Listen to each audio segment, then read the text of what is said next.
Welcome to the Business of Sustainability podcast from Future Plus, where smart businesses turn sustainability challenges into a competitive advantage. I'm Alex Smith, bringing you real stories from leaders who've transformed ESG pressures into opportunities for growth, innovation, and a stronger market position. Sustainability can feel like a large business problem. Big targets, big budgets, big teams. But the majority of businesses in the UK are SMEs, and their decisions matter just as much. Today, I'm very lucky to be joined by Ray Stevens, Managing Director of Reuben Digital, a long-time Future Plus member. I will note before I go any further that whilst we've worked together and you do incredible work, which I think that we should and we will go through, but it's been awesome to see the progress that you've done. And the score, your Future Plus score, has increased by over 40%, which is very impressive and I think puts you in an incredible place to discuss these topics today. So firstly, congratulations. Right, it's great to have you on the show. You've been leading Reuben Digital now for over 25 years. Before we get into the sustainability side of things, can you give us an introduction, who you are, where you got to what you're doing, and a little bit of information about Reuben Digital itself? How did I get into IT? Well, when I was at school, I was a gamer. If there was, people think, gamer 40 years ago. But yeah, there was, that was arcade games mainly. And so I used to spend a lot of time in my youth finding all the latest arcade machines from the local chip shops, and we used to have a little map that we used to go around and play Donkey Kong and Asteroids and all these different things. Yeah, but I was never really sort of that interested in coding because I wasn't particularly academic at school, but I seem to have had a fairly natural ability with computers. So I went into IT that way and started off in a computer room in the basement at the very bottom ladder of computing, mounting tapes and running overnight batch work, working shifts and things like that into tech support. Eventually landed myself in corporate land and then IBM. And that was my very early exposure to the internet, mid-90s, helping insurance companies go online, how to connect mainframes to the internet and things like that. So, so I kind of really got involved in e-commerce and in the internet right from almost the dawn of it. In the year 2000, in fact, 1st of January, year 2000, I stepped out of corporate life and completely looked at doing something new. And that was really, I wanted to take my experiences in sort of big business and scale that down and start my own agency and offer those kind of skills out to SMEs and charity not-for-profit. I went into partnership with a design and marketing agency, and then I did a management buyout in 2004 and then have carried on and have evolved the business over that period. So this is effectively my 26th year as a business owner and an agency owner. Amazing. And can you give a little bit more information about what Reuben Digital has? I'm assuming it's evolved over that sort of period of time. Yeah. What is it that it does now? Well, I mean, right from when we first started out, it was a natural progression. Back in those days, it was new media. And so design and marketing people, their clients were saying, will you design our brochures? Can you do our website? And so it was a natural place for me to start off working on that side of it. But we soon realised that having a very deep tech capability is that we could do a lot more. And people wouldn't traditionally buy in complex e-commerce type tech off of design and marketing agencies back then. So that's when I split off and evolved the business. We very much focus on doing a more complex end of web development. So that was joining systems together, a lot of e-commerce, and bringing kind of like big world IT practice and discipline into a new emerging tech. So Reuben Digital, over the years, we've evolved. We do a lot in the gift card e-commerce sector, digital gift cards in particular. And we're sector agnostic, I think would be the best word to describe. So we work with lots of different businesses, from local delis through to some of the biggest retail brands in the world.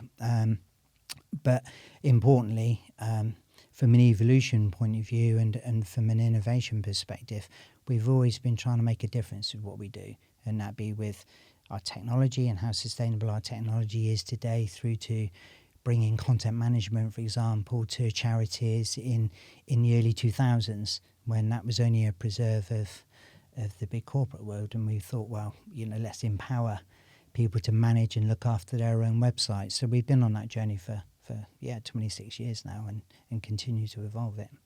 Amazing. And I think, there's so many questions about just how the technology has evolved sort of from the early 90s through to now, and especially the speed and the cadence. Although I think we should probably, for the beginning, stick to sort of more sustainability topics. That's an incredible journey that you've had. And something that we have seen, particularly in talking about the score improving, is that you, and to your own words, you've always wanted to make a difference. And it's something that's really been embedded into the company. Lots of companies come to us with, I'm not big enough, I'm not ready yet, I'm not mature enough. But something you very much took on sort of early doors. Why did you, I suppose, is the question. And what advice would you give to businesses that might be in that place where they're not sure about what that looks like? For many years, I had no environmental or sustainable awareness at all. Just didn't think about it. And didn't even really consider the industry that I worked in at all. But maybe 10, 11 years ago, I started to kind of have more of an epiphany. I think it was probably when I became a vegan, and I started to become more consciously aware of things like sustainable food systems, and I started to kind of explore things a lot deeper. When net zero was talked about, I kind of had a word with the team, particularly Jill, who's our head of sustainability, our sustainability lead, and I said to go and find out what this is all about, and is this something we need to be considering? So off we went, and that started our journey, really. An advice to any SME or any business really that are still kind of thinking about this whole space is that there's never a right time. Is that you've got to get going, and there's many commercial benefits for doing it. For one, in terms of how you can look at your business and save real money in real terms. How you can differentiate yourself in the market and how you present yourself to your customers. There are so many great benefits to it. But I think the most important thing in many respects is that there is no planet B, as that phrase goes. And we have to do what we can within our kind of macro universe, for one of a better way of describing it, to do the right thing. And that is to really consider the impact of what we do for a living and how we live generally, and see how we can make that difference. Have you seen a change? You talked about the commercial benefits, but have you also seen a change with what that does within the team? On that journey, it's bringing the team along as well, really, and tech people like innovation and like to think of new things and new ways of doing stuff.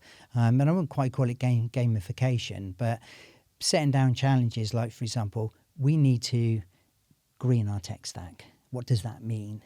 That's really motivating to tech people. It's like, so Ray's got some ideas on this, and so let's have a little look. Let's see what we can do. Let's rise to the challenge and understand it and see what the implications are and what we need to do. So it brings the team along. Yeah. And then I think more sort of as from a wider culture, not just from a tech point of view, is to be part of an organisation you feel is morally right, is that has good ethics, and is trying to make a difference is quite important. And people really connect with that. And I think from a team perspective, I think people are proud to be part of that journey and to be contributing that way. You, I think you wrote in an article sort of fairly recently about Reuben Digital being very much about being people first. And I was saying that it wasn't about free fruit and table tennis necessarily, both of which are lovely, but isn't actually maybe a strategy to put in. But actually fair wages, ethical labour practices, well-being that directly talks to the team, improves that retention, keeps the talent that you want in the business. Was that part of that shift, as you say, sort of, was your starting point looking at your footprint and the whole net zero conversation, and did that just naturally expand from there? Do you know, I think it actually existed from the start. Probably it's some of my core values is that a business is nothing without its people. And I know a lot of people kind of can separate these type of strategies, but actually I think it's intrinsically important that people are your business. And I've always had this little mantra myself: this is about get a life, not a career. And your career is a means to an end to fund your life and to enable you to do the things that you like to do. And whilst we love our job and really enjoy tech, I'm very fortunate from that point of view, having a really good work-life balance is important. And I kind of embedded that into the culture of the company, is that we've got our working hours, and if we need to do overtime, is that we do it on an approval basis. We embedded things, for example, like we have welfare days during the summer months, which are additional holiday days which people can take to ensure that they have at least one long weekend a month. It's just little initiatives like that, because tech people are really notoriously bad at taking holiday. Right? And so actually getting the team to take time off is really challenging. So I actually force it and say, you have to use your holiday quota. It's use it or lose it. But it's really important to take that downtime, to have that opportunity for a bit of clarity and a bit of peace, because I think that improves productivity, improves creativity, and makes for a more harmonious working environment. I think when we kind of expanded out into Indonesia, I saw a different side of work ethics and the way labour practices, particularly how a lot of the Indonesian people that I interviewed were saying about how many long hours they work, they don't get paid extra, it's expected of them, particularly being employed by Western companies as well, which was quite surprising to me. And I said to them, well, actually, this is the working hours. I don't expect you to be doing anything before or anything after. And they were like, oh, really? And over time, when we have our one-to-ones and annual reviews and things like that, one of the most overwhelming messages that come back to me is that we love the life-work balance at Reuben Digital. So I think it's paying dividends, really. And that kind of echoes back into staff retention. You know, we're talking like staff for 20 years. You know, I think the youngest of some apprentices we brought on, but most people are 20, 15 years, 10 years plus. I think it's a part of sustainability a lot of small businesses often do inherently, but don't consider as part of that sustainable wider picture. And actually that social impact, that economic impact, the inclusion of being flexible, of giving good working environments, of paying fairly, really does make quite a substantial change, I think, for a lot of businesses. And we often, when we talk to businesses frequently that are just getting started on what they're doing, they say, oh, we don't do anything. And then you start picking it apart, and they have naturally grown up, like you did, looking after the people that they work with. Yeah. And there's so much there that can sit under social sustainability, economic sustainability, in order for them to sort of push forward. That's it. It naturally falls into those slots or those categories, yeah. And I think it's coming back to that, to the triple bottom line kind of thought process, because that was a new concept to me. People, planet, profit, but it kind of resonated. It really connected with me in terms of, well, that is actually what we're about at the end of the day. So the people bit is so much an intrinsic part of that kind of trio, that loop really, is that we can't have one without the other. Going back to the environmental responsibility side, you've sort of argued that the assumption that environmental responsibility comes at the expense of profitability, which I'd like to think is a myth that is slowly being busted, but I think we still need to go out with that message. Yeah. How is it that you, as an organisation, how do you audit your digital infrastructure? You mentioned sort of the green tech stack, and there are lots of businesses which are using digital infrastructure that maybe don't always have a handle on what that means and how they have the potential to make it more sustainable or to do that. How is it that you started it, and would you give any advice around that? Because we started out on a net zero journey, is that we really kind of got the microscope out and started to look very closely at our working practices, at every level, from the office right the way through to the products that we deliver. I mean, the products came as almost a secondary thought, because we were looking very closely at the most obvious things, like, how much energy are we using to keep the office open? What about the kit? How much energy is that using? How much is it costing us? So we started to put in essentially a management framework to enable us to look at all of the different layers of the business, from infrastructure, operationally, and start to measure. And that was one of the key things, is actually getting a little bit of a benchmark in place. And what we soon kind of identified is that part of our kind of business continuity plan is that we could always remote work. Although we were, before COVID, obviously we were fully 100% in the office, but when we suddenly couldn't go to the office anymore, it wasn't a problem, because we always had this remote access capability. But then it kind of dawned on us is that we've got double infrastructure, because we've always had fairly hefty workstations with like 3 or 4 screens.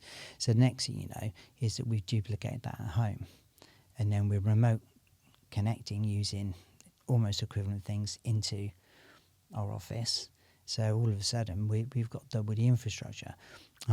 So by doing that analysis, we were like, well, actually, if we strip out a layer and really consolidate what we're doing, and start to become a little bit more cloud-centric around what we're doing, is that we can actually make significant savings in terms of energy in particular.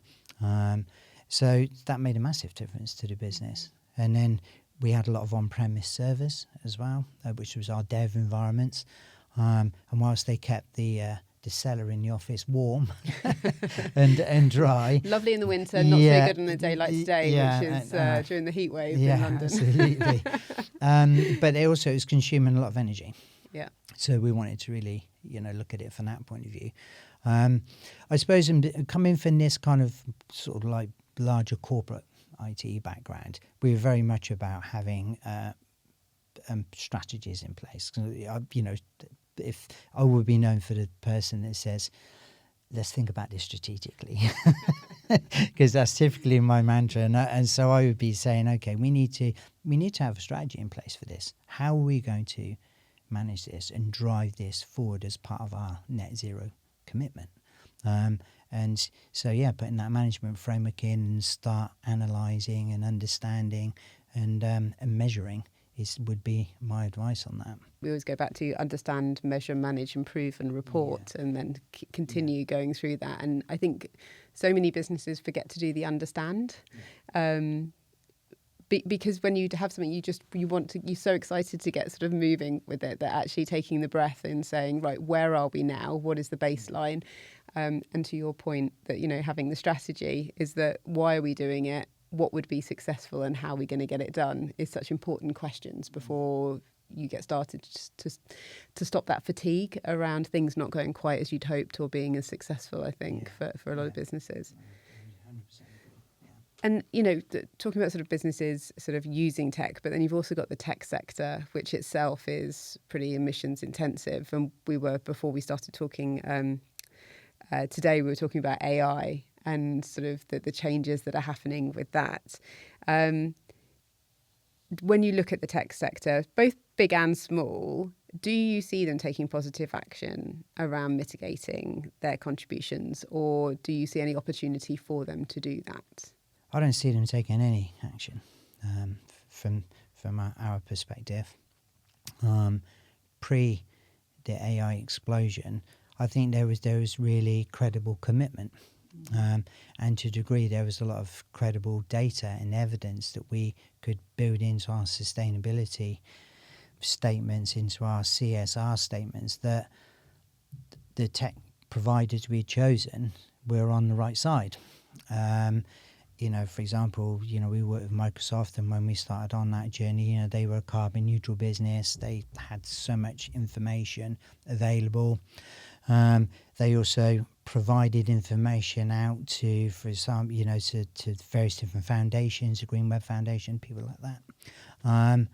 But that's gone. It's kind of almost disappeared overnight.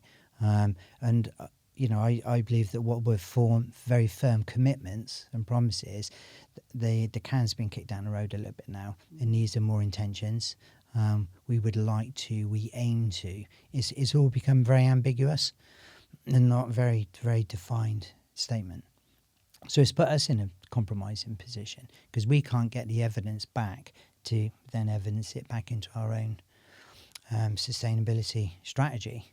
So we're having to really fundamentally think about what we're doing. And we're still caught in that kind of between a rock and a hard place at the moment. I think a lot of the information coming out of the big providers is, I think, the word of the month has been murky. Yeah, very. Or opaque is probably a slightly politer. But I'll stick with murky in terms of, which is really hard for businesses of any size to actually to be able to know what to use, how to use, and I think a lot of the information about just.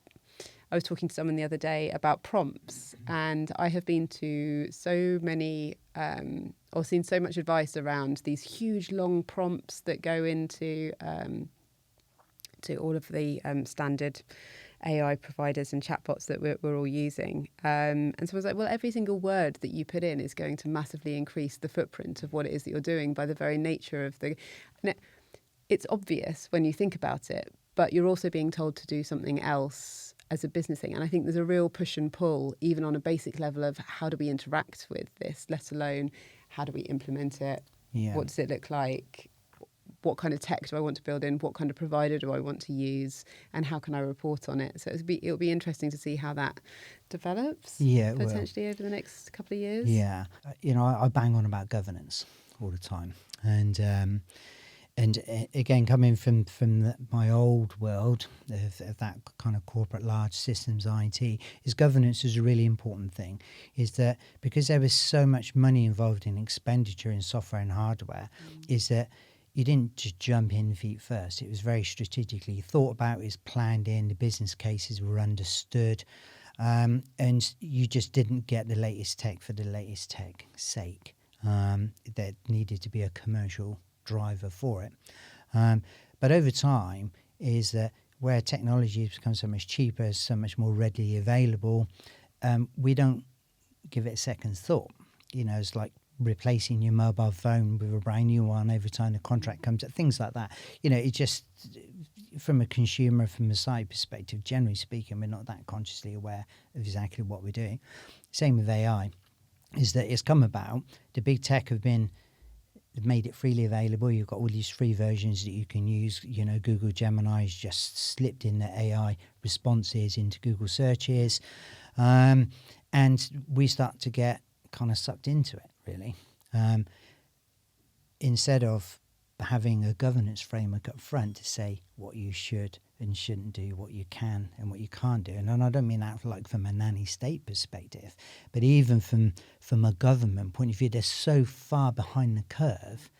As a tech person, I find it really exasperating because we can see it's right in front of our eyes what's going on, and we can see it. Do you remember the action figure character craze that went around on GPT? Yeah, I do indeed. So everyone was on LinkedIn putting up their little kind of character memes and this kind of stuff. I was kind of imploding at this point, just going, why? What are we doing? Because do you realise how much resource that is taking just to do something silly? Is this pointless? For my team, I was like, no, this is not how we use AI. We use it responsibly and commercially, and we have a policy for that. And this is what we do, and this is what we don't do. And I think that's really important. Yeah, I agree with you. I think the progress of the AI and the fact that it's that it's free and we're all having to learn very quickly what it means for us as individuals or as businesses. We've had a few conversations where we've seen businesses sort of move past, again, that sort of understand, measure, manage idea of sort of listen to what is happening internally and externally around stakeholders. How do people want to use it? What is the impact? What's that look like? Aligning with company values and strategic goals of what the company is trying to get to. You don't have to use AI for everything. You should use it for what it's what it's best at, and then moving that into like modelling good use, and also that sort of governance piece of this is how we use it and this is why we're going to use it and this is what it looks like. And I think there's such a big catch up for everybody on that at the moment. Yeah, no, massively. But I think that's where you should start. It's interesting because, I mean, I'm not anti-AI. I'm not down on AI at all. But it's a tool. It's like tech. All tech is a tool. It's to enhance and improve and help us with what we do. It's not to replace us, and I genuinely believe that. But, you know, I know that that's not quite how it's viewed in more the profit end of the world, should we say, more in that kind of capitalistic viewpoint, is that AI is being seen as a little bit of a golden egg, for the tech companies, but also for people that are seeing it as an opportunity to consolidate and rationalise their workforce, to replace people with agents. And yeah, at what cost? That's what I ask myself at all times. You are right. AI is on the tip of everyone's tongue at the moment, and in literally every conversation that we have. But I will move on for us both to talk around your CSR policy, which you published in 2023, Yes. I think it was. Yeah. And you've updated it, if I'm right, every quarter. Yeah. Which is quite the undertaking. You know, we put out, I feel like we need to catch up with you. We put out an impact report every year. And even that is like quite a piece of work. How do you make sure that it, I suppose, well, actually, I've got two questions for you. Why do you do it every quarter? And how have you ensured that within the team that it stays that priority? Right. So, I mean, we do it every quarter to make sure that we remain focused on it, really. I think that's a really important thing, is that we set quarterly goals. It's not overly onerous on the team, because obviously, you know, if it was monthly, it would be even more of a challenge. But that keeps the momentum there for us, so that we know that we've got an update and we've got to make sure that we're doing good stuff that we can talk about. So that kind of factors into our overall plan, really, of moving it forward. Because we're constantly thinking about sustainability within what we're doing, is that there are lots of different initiatives that form part of our overall sustainability roadmap. So let's say, for example, if we're re-engineering some software and we've got some very specific goals, or even if we're writing a policy that the developers follow, and more of a detailed technical handbook, like, for example, on what sustainable coding practices look like. And we're constantly doing things. So it kind of fits into the CSR naturally. So it's not like we don't think, oh, we've got to publish an update in 3 months' time. Let's look back and see what we've done. It's always there, and it's embedding constantly it into the everyday actions. Yeah, that's it. And so we've always got something to talk about, which is quite good. Which is quite good. Yeah, but sometimes not across all of the areas that we're delivering on all of the time. But there is always an update, and then plus obviously we're constantly measuring, from our carbon reporting perspective as well. And as part of the support for that, you have internal green teams that all take on sort of a level of responsibility and accountability, and I suppose works together. Have you found in a small business, everyone is always busy. We are always doing lots of things. Have you found that has really helped, having the support across the organisation, but also having that responsibility across to embed it into those actions, and for it not to become something separate, but something that is just part of the work? Yeah, no, I think that is really important. Is that it is part of us and part of what we do, and part of the way we think. So it's not a bolt-on, it's not an add-on, it's not a tick boxing exercise. It's this is real, and that means something, because again it keeps the focus on it. So we started off with the green teams. So we had Jill, who's like I say is our sustainability lead, and then we built a green team which we pulled people from different elements of the business. So we're still quite a small business. We have some people that are operationally focused, some people are tech focused in terms of coding, more at the coalface end of the coding, and then there's more the strategic bit. So, we brought that team together to start to kind of discuss our products. What are we doing with them? Where can we improve them? What does it mean? What does it mean from a marketing point of view? So we started to kind of really build out some plans around that and some ideas. And then I put that then into our strategic roadmap for the business with a number of deliverables across each quarter. And then that cascades down into the team from a day-to-day working perspective.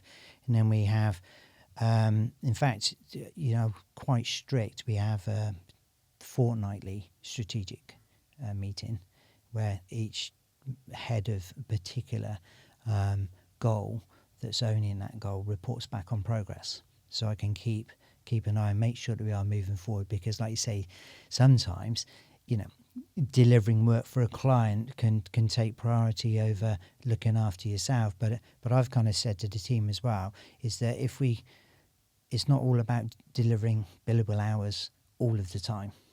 And that's been a little bit of a mind shift for the team, particularly like, for example, our tech director is very focused around that, which is brilliant because you need that commercial awareness. But I'm like, no, it's okay.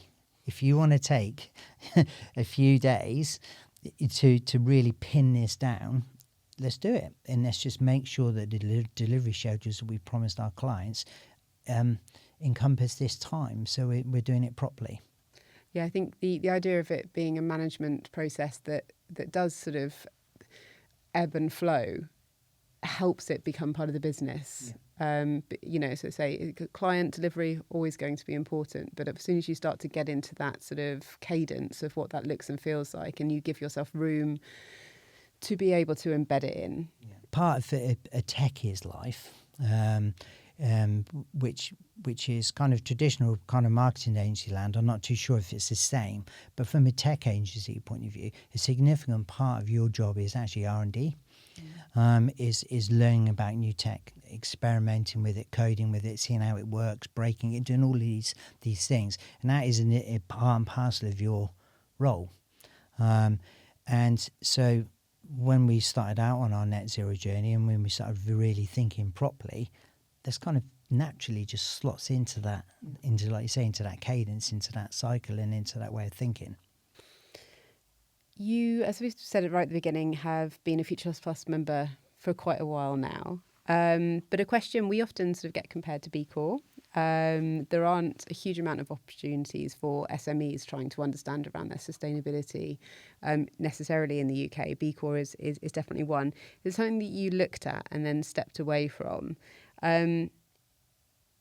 What sort of made you decide to make that decision? And, I suppose a very biased question from us, but one I will ask because you'd always take the opportunity is, what is it the Future Plus framework gave you that you are clearly very organised about what you do? You clearly have very clear goals of where you want to get to and believe in it both conceptually and for the commercial benefits of the business. What is it that's been working with us, I suppose, given you that you didn't already have? Answering the first point around like the B Corp versus Future Plus. There's a lot of value in both, but for us, we found that the kind of B Corp side of things was maybe just a little bit more of a tick boxing point in time audit assessment. Obviously, you need to get yourself to a position to get there, but what it didn't seem obvious that there was a continuous improvement element of it. And for us, that's where Future Plus really delivered. And it was about being able to set goals and put time frames. And as you obviously get from the way I speak, is I'm very goal orientated. And that's why Future Plus has been brilliant, because we will be able to kind of benchmark ourselves and see where we are today. And at the same point set these goals and ambitions to be able to continuously improve. And to the point that we've been working with you to identify new goals that we can bring into the framework to support businesses like ours, because it is about a continuous improvement. and it's about being the best version of yourself and of the business and what you can offer out to the client and like I said, and importantly to the planet and the environment, because it underpins that ultimately. Because I always come back to that, because I know sustainability is getting hammering at the moment. Just a touch. Yeah, and as a word, it's not a word that people, we put it very much front and centre of our business, but even ourselves, we've dialed that down slightly. And, and I've learned a little bit over the 3 years that to make change and to affect change, unfortunately, we have to talk commercial. So we've changed our narrative and our language a little bit more as about, so what are the commercial advantages of thinking sustainably? For business, and that's become more of a lead narrative, really. So that's kind of helped us, and where Future Plus has helped us on that is that we've been able to look at every single aspect of what we do, from staff handbooks to policies, and it's actually helped us mature as a business and become more grown up, for want of a better word. Because I don't think I would be wrong in saying that a lot of SMEs, you kind of like, you just evolve, and having staff handbooks and things correctly filed and different types of policies, and not necessarily something that you think about, because you're busy trying to grow the business and get products and deliver to clients and that kind of stuff. But this really made us think a lot, and that's why it's great. So I am biased because I think it's brilliant, powerful. We'll take it. And it's and it helps us, and it's having that continuous improvement roadmap is the winner in lots of respects. Yeah, I think it's really interesting. I always talk about it's the least sexy part to sort of talk about what we do is, but what we're effectively trying to help business do is to mature the evidence that they are doing the things that they think are important, and that we believe will help them to run responsibly, productively and commercially well. Yeah. It doesn't go well in an ad. Marketing teams don't particularly like it when we start talking about it like that. But I think that's that underpinning part, which is actually, it's very hard. It's that intangible submerged value piece, which, as you say, I think it's really lovely to hear for us. Well, you certainly articulate that better than I do in terms of like the frame of it. But that is it, and that's we should be trying to continually improve and do better and make a difference, and this supports that. We always like to end on future and ambition, incredibly important things for us at Future Plus. So a big question for you, what does that look like for Reuben Digital? Our future is very much about seeing how we can continue on this journey of improvement, but really start to deliver innovation in what we do. I did feel maybe 4 or 5 years ago that we'd become a little bit stagnant when it came to innovation. Our products were good and we're doing good things out in the marketplace, but it for me inside, I just felt as if we'd come to a bit of a stall. But when we started on this sustainability journey, it started to occur to me, actually, this is where our real innovation is happening right now, is that where we're making our products much more sustainable, we're reducing the carbon impact of the technology, etc. And so for the future for us is very much about driving that innovation harder in this space, about finding very innovative ways to use technology sustainably. And yeah, that's becoming part of our kind of goals and aspirations over the next 3-year sort of strategic plan for the business.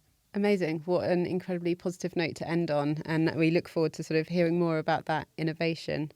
Ray, thank you so much for the conversation today. I feel like it's been both really practical and really honest for where businesses can start from. So thank you ever so much. And of course, to find out more about Reuben Digital, you can visit reubendigital.co.uk. And as always, for more episodes and resources on building a more sustainable and responsible business, head to future-plus.co.uk, and you can subscribe wherever you get your podcasts, and we will see you next time. Thank you. Thank you.